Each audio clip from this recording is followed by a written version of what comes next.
नमस्कार दोस्तों, आज हम बात करेंगे नीतू हत्याकांड। जी, नीतू हत्याकांड पर हम लोग बात करेंगे। नीतू के घर दुख में शामिल होने के लिए बहुत सारे नेता और पत्रकार लोग न्यूज़ को कवरेज कर रहे हैं। आज कैंडल मार्च निकलने वाला है डिहरी ससाराम, क्या समझे?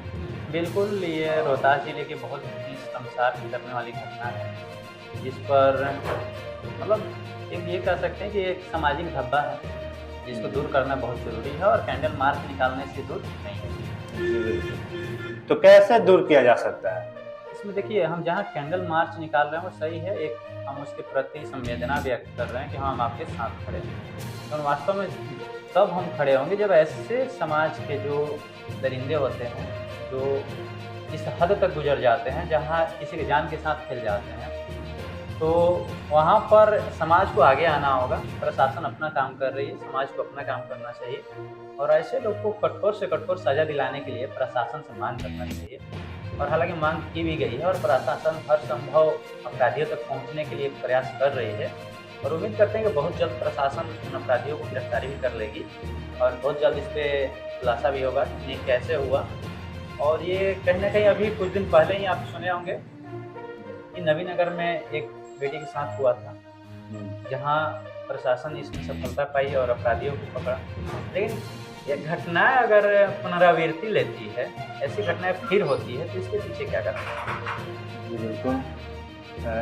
इस पर रोक लगाना ज़रूरी है, क्योंकि प्रशासन के साथ-साथ अपने जो माता-पिता हैं, लड़का-लड़की का, उस पर भी ध्यान है। अगर लड़का है, तो लड़का ही ना गलत कर रहा है, लड़की है तो लड़की ही नहीं गलत करी। दोनों को उस संभव तक उस परिस्थिति में ले जाना चाहिए कि उन्हें जो भी लड़का लोग है उसको इस तरह से शिक्षा दे माता-पिता, उस हद तक ना जाए।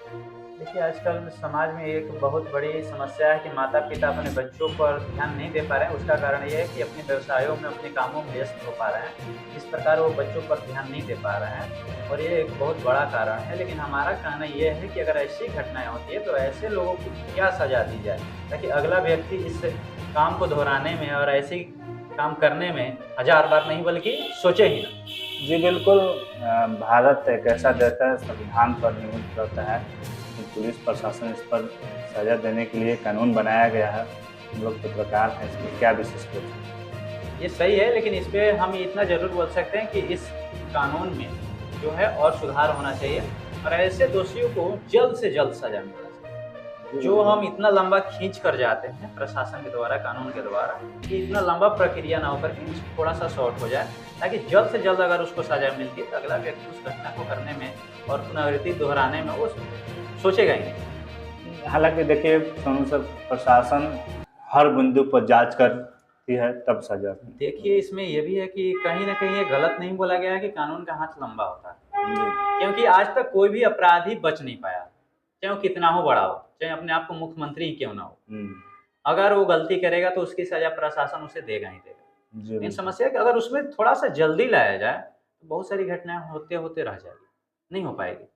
क्योंकि वो जानता है कि अगर आज हम घटना करते हैं तो हमको 2 दिन बाद फांसी दे दी जाएगी। तो घटना करने से पहले सोचेगा। चलिए, इस हत्याकांड पर महिलाओं से कुछ। हाँ, बिल्कुल, आइए इसमें हम कुछ सामाजिक लोगों से भी बात करते हैं कि आखिर ये घटनाएँ क्यों होती हैं और ऐसा ना हो इसके लिए हम क्या करें?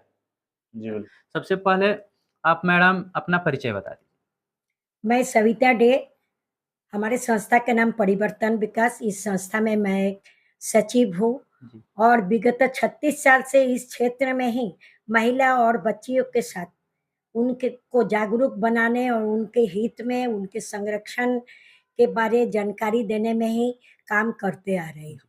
हमारे यहाँ लगातार इस ढंग की बच्चियों के साथ ऐसी घटना घट रही है जो शर्म की बात है और दुःख की भी बात। अभी हमारे यहाँ इंदरपुरी मिट्ठूपुर गांव के नीतू कुमारी के साथ जो घटना घटी है, इसके बारे वर्णन करना दूर की बात है, सोचना भी बहुत ही लगता है शर्म और दुख की बात है। दिन प्रतिदिन बच्चियों के साथ जो इस ढंग की घटना घट रही है, एक तरफ से कहा जा रहा है बेटी बचाओ बेटी पढ़ाओ, तो बेटी को पढ़ाएंगे कहाँ से जब वो बचेगा ही नहीं। बेटियों की संख्या ऐसे ही कम होते जा रही है, उसके बाद उसको मार के भी फेंक दिया जाता है। हमारे समाज के जो भी नौजवान बच्चे हैं उनको भी हमारे तरफ से प्रेम पूर्वक अनुरोध है कि आप सब एक एक करके इसका प्रचार प्रसार करिए कि हम इस ढंग के घिनौने विषय को लेके बहुत दुखी है और आज के बाद कोई लड़का इस ढंग के काम नहीं करे जो कि किसी के बेटी के जान जाए।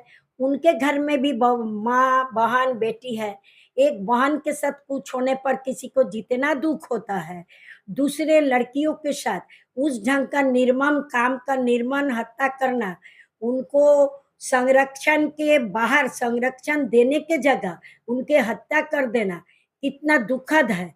ये घर हर बच्चों को हर बच्चे ही खुद चर्चा करे जब भी बाहर निकलते हैं तो हमारे बच्चे लोग एक दूसरे से इस पर बात करें कि समाज में इस ढंग की काम नहीं हो। इसलिए हम लोग अधिक से अधिक लड़कों को भी जागरूक करने का काम करें, जैसे बच्चियों के साथ और महिलाओं के साथ उनको जागरूक करने के लिए सरकार से लेकर चारों तरफ लोग बहुत तत्पर है, लेकिन हमारे लड़कों के लिए उसको जागरूक करने के लिए कहीं कोई किसी ढंग का कार्यक्रम ही नहीं दिखाई दे रहा है। सरकार भी जैसे बेटियों को ही लेकर के हाँ। कार्यक्रम चला रही है, बेटों पे कहीं नहीं चला। हाँ, सरकार भी जैसे बेटी बचाओ बेटी पढ़ाओ कर रहे हैं उस ढंग से बेटे पढ़े या नहीं करे, लेकिन बेटियों को बचाने में बेटों को भी जो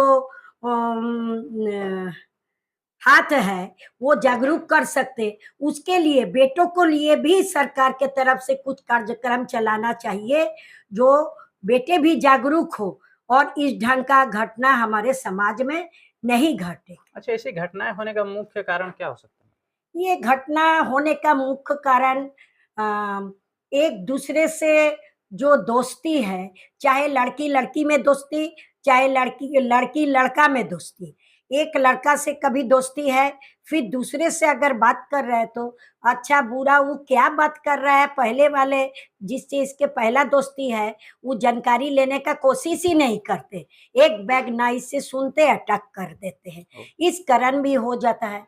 कहीं कहीं पर इसमें ट्रैफिकिंग का भी मामला हो जाता है। बिल्कुल। ट्रैफिकिंग का मामला हो जाता है कि दोस्ती रहता है, दोस्त के साथ गया और दोस्त ठीक है लेकिन दूसरे कोई उस पर अटैक कर दिया।